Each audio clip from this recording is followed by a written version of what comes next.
بسم اللہ الرحمن الرحیم. ہم کمپیریٹیو فقہ میں فقہ الصلاح کا مطالعہ کر رہے تھے.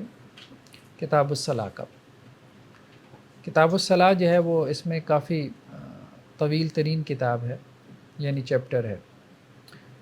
خیر بہرحال جی صلاۃ الجماع، جماعت کی نماز کے احکامات. سب سے پہلے جو ہے وہ جماعت کی نماز کی فضیلت کے حوالے سے تو یہ کہتے ہیں جی جو اس کا حکم ہے نا وہ کیا ہے، سنت موقدہ ہے.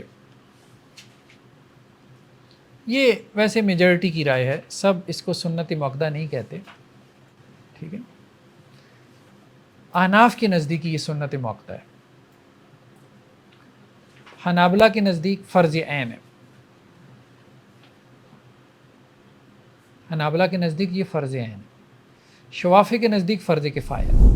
احناف میں عام طور پہ رائے سنت موقدہ کی. مالکیہ کا بھی میرے ذہن میں نہیں ہے، غالباً ان کے یہاں بھی رجحان سنت کا ہی ہے.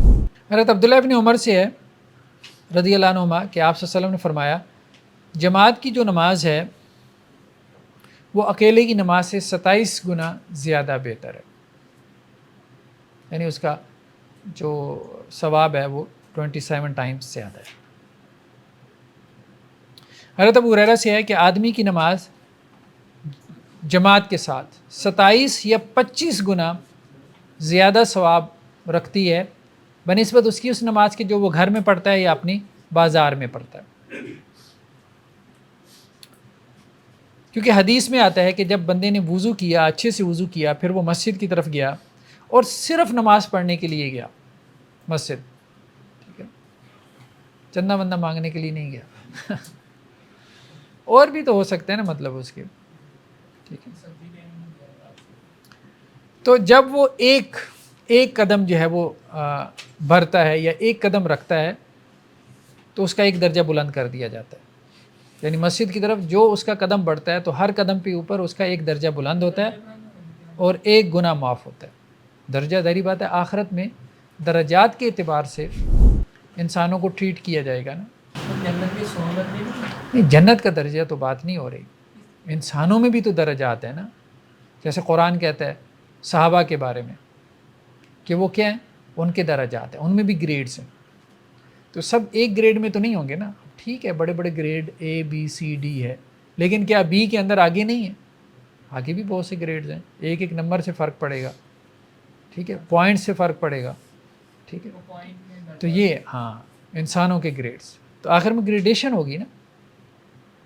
جب رزلٹ آئے گا، رزلٹ کا مطلب ہی یہی ہے. تو جب بندہ نماز پڑھ لیتا ہے تو فرشتے اس کے لیے دعا کرتے رہتے ہیں جب تک کہ وہ اپنی نماز والی جگہ میں بیٹھا رہتا ہے. یعنی نماز پڑھ کے اسی جگہ بیٹھا رہا، جتنی دیر بیٹھا رہا تو فرشتے اس کے لیے دعا کرتے ہیں جب تک کہ وہ بے وضو نہ ہو جائے. اور کیا دعا کرتے ہیں؟ اللہم صلی علیہ اللہم ارحم، یا اللہ اس پہ رحمت نازل فرما، اس کے ساتھ شفقت والا معاملہ فرما. اور جب تک بندہ نماز کے انتظار میں رہتا ہے تو اسے نماز کا ثواب ملتا رہتا ہے. یعنی جلدی پہنچ گیا اگر مسجد میں 10-15 منٹ پہلے، ویسے ہی جا کے بیٹھ گیا صرف نماز کے انتظار میں، کچھ پڑھ بھی نہیں رہا تو اسے نماز کا ثواب ملے گا. اور نماز کے بعد بیٹھا رہے گا تو فرشتوں کی دعا ملتی رہے گی. اور خود نماز کا عمل تو خیر بہت ہی فضیلت والا ہوگا.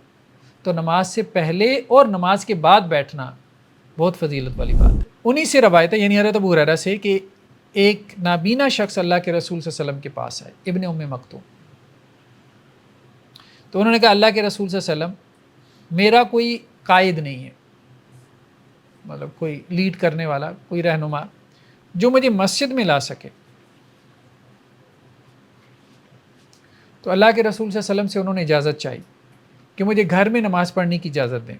تو آپ صلی اللہ علیہ وسلم نے انہیں رخصت دے دی. جب وہ پیٹھ پھیر کے واپس چلے گئے تو اللہ کے رسول نے پیچھے سے پکارا اور پھر کہا حل تسمع النداء، اذان کی آواز آتی ہے؟ تو نے کہا ہاں جی، اذان کی آواز کانوں میں پڑتی ہے. تو اللہ کے رسول نے کہا فاجب، پھر آپ کیا کریں، مسجد میں آئیں. اس کا جواب سر میں نے کسی کو یہ حدیث بتائی تھی، وہ کہتا میرے کمرے میں تو اذان کی آواز نہیں. اب کیا کہا جا سکتا ہے. خیر بہرحال اذان کی آواز تو آتی ہے. ہاں یہ بہرحال ایک اختلافی مسئلہ ہے کہ جماعت جو ہے نا، پہلی بات یہ ہے کہ جماعت کے بارے میں بھی اختلاف ہو گیا، اختلاف موجود ہے. باقی انسان کی رائے جو مرضی ہو، ٹھیک ہے. تو وہ اس روایت میں کہتے ہیں کہ جی دیکھیں اللہ کے رسول صلی اللہ علیہ وسلم نے پہلے رخصت دی، پھر کہا کہ نہیں. تو یہ بیسیکلی انداز یہ تھا کہ بہتر ہے آ جاؤ، رخصت سے فائدہ نہ اٹھاؤ، بہتر ہے آ جاؤ. تو وہ اس کی یوں تعویل کر لیتے ہیں کہ یہ عجب جو ہے یہ وجوب کے معنی میں نہیں ہے بلکہ استحباب کے معنی میں ہے. لیکن جو اس کو واجب کہتے ہیں تو وہ یہاں سے پھر استدلال کرتے ہیں کہ یہ عجب جو ہے وہ وجوب کے معنی میں. عذر بھی ویلڈ تھا. لیکن ایک مسئلہ اور الجھ جاتا ہے کہ بعض اوقات اس سے کم تر جو عذر ہیں ان میں اجازت دے دی. مثال کے طور پہ بارش وغیرہ، کیچڑ بن گیا، وہ آگے روایتیں آ رہی ہیں. رات ٹھنڈی ہے، ٹھنڈک وغیرہ، اس میں اجازت دے دی. ہاں کبھی کبھار کے لیے تھا. یہ بات ٹھیک ہے، یہ بات ٹھیک ہے. آج کے زمانے میں گاڑیاں وغیرہ چلتے ہیں، کوئی نابینا شخص نماز پڑھنے آئے گا تو پھر گاڑی کے نیچے گئے نہیں. اصل میں پھر وہ یہ نا، ہم نے کہا کہ دیکھیں اس میں دونوں قسم کی آراء موجود ہیں، ٹھیک ہے. بعض کو کہا گئے ہیں کہ یہ واجب ہے، بعض کو کہا گئے ہیں کہ نہیں. اللہ کے رسول صلی اللہ علیہ وسلم نے کہا کہ بظاہر حدیث سے یہی بات معلوم ہو رہی ہے کہ گھر قریب تھا. دیکھیں نا اس وقت لاؤڈ سپیکر نہیں تھا، تو اذان کی آواز کا مطلب یہ ہے کہ گھر قریب تھا، آواز آ رہی تھی. تو اس لیے آپ صلی اللہ علیہ وسلم نے فرمایا کہ نہیں، آپ اس رخصت سے فائدہ نہ اٹھائیں. اگر اذان کی آواز آ رہی ہے تو آپ مسجد میں آئیں، یعنی آپ مطلب اتنا قریب ہیں کہ آپ آ سکتے ہیں. آپ کی جو نتیجہ آپ نے نکالا ہے واجب ہے؟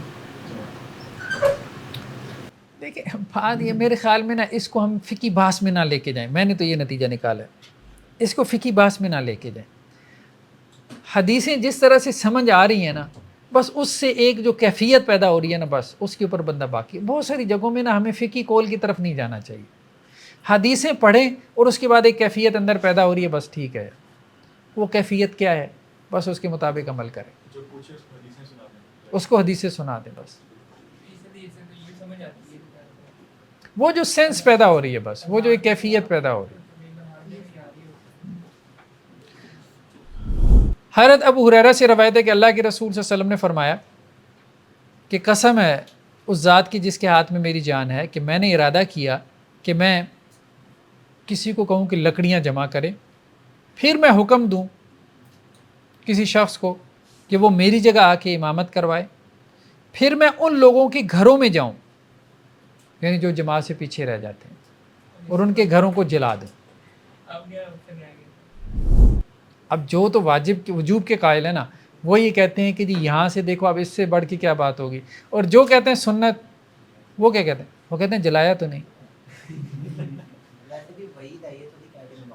ٹھیک ہے، جلایا نہیں ہے تو اس کا مطلب یہ ہے کہ ارادہ کیا بس، تو صرف ڈانٹ ڈپٹ کی ہے، وہ یہ کہتے ہیں. تو وہ یہی کہتے ہیں کہ مستقل طور پہ جو ہے وہ نہیں. اصل مسئلہ یہ بھی ایک پیدا ہوا نا کہ اگر آپ اس کو فرض عین کہتے ہیں تو اس کا مطلب یہ ہے کہ جس کی جماعت سے رہ گئی اس کی نماز ہی نہیں ہوئی. ٹھیک ہے، جس کی جماعت سے رہ گئی اس کی نماز ہی نہیں ہوئی. تو اگر آپ اس کو فرض عین نہیں کہتے تو اس کا مطلب ہے کہ نماز ہو جاتی ہے.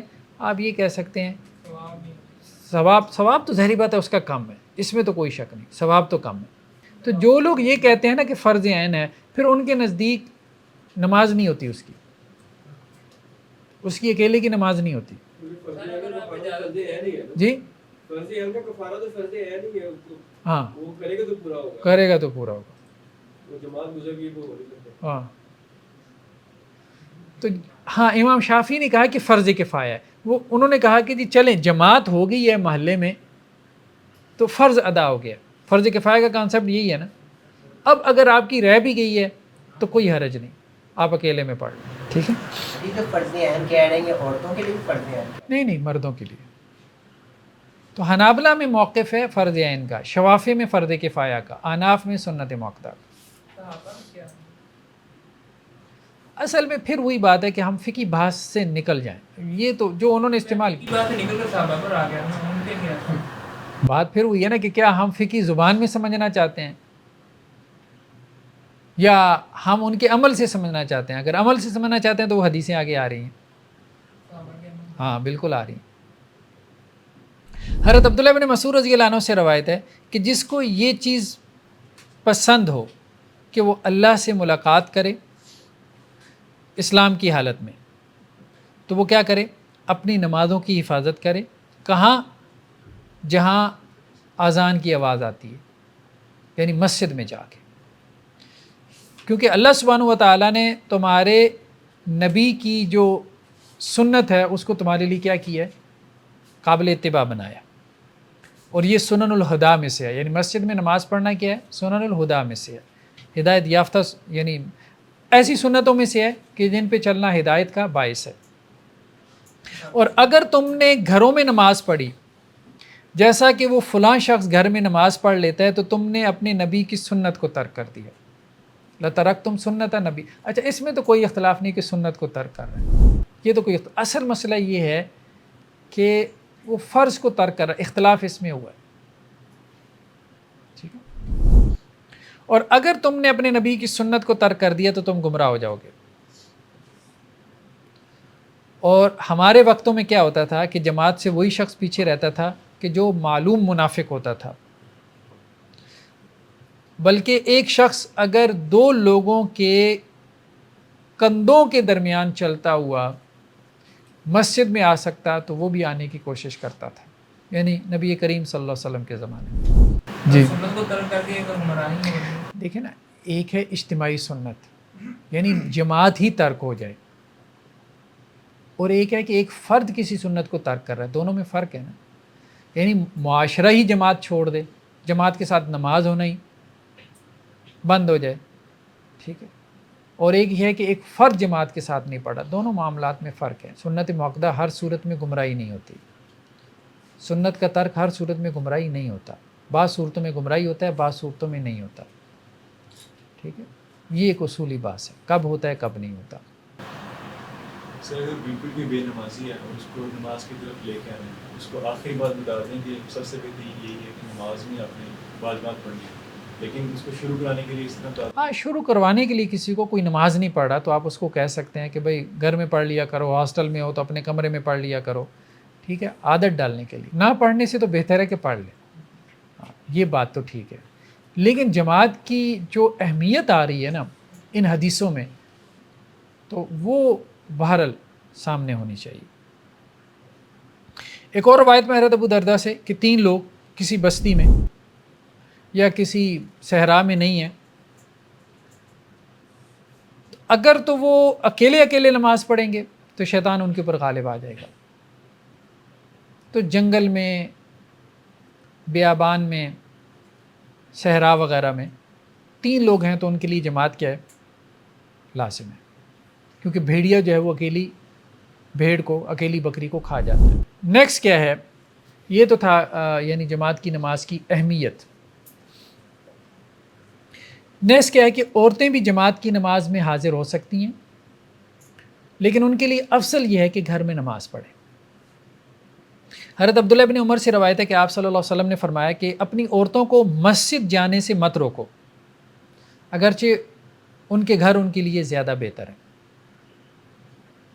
روک نہیں سکتے، روکنا یہ ٹھیک نہیں ہے. جیسے کچھ مفتی حضرات ہمارے یہاں فتوے دے دیتے ہیں مسجد کے باہر لکھا ہوتا ہے عورتوں کا کہ عورت جو ہے نا وہ مسجد میں نہیں جا سکتی. یہ بھی عورتوں کو روکنے کے معنی میں. ہاں، آپ ان کو ترغیب دے سکتے ہیں، یہ کہہ سکتے ہیں کہ گھر میں پڑھ لو، بہتر ہے، یہ افضل ہے. روک نہیں سکتے. حضرت ابو ہریرہ سے روایت ہے کہ اللہ کے رسول صلی اللہ علیہ وسلم نے فرمایا لا تمنعوا اماء اللہ مساجد اللہ. اللہ کی بندیوں کو مسجد میں جانے سے مت روکو. یعنی واضح احکامات آ رہے ہیں کہ روک نہیں سکتا. وہاں پر پڑھنے کا بھی نظام نہیں ہوتا. آپ تو اچھا نہیں. ہاں، جب وہ نکلے تو ساتھ یہ ہدایت دے دی کہ وہ اس طرح سے نکلیں کہ انہوں نے خوشبو نہ لگائی ہو. خوشبو لگا کے عورت کا مسجد میں جانا یہ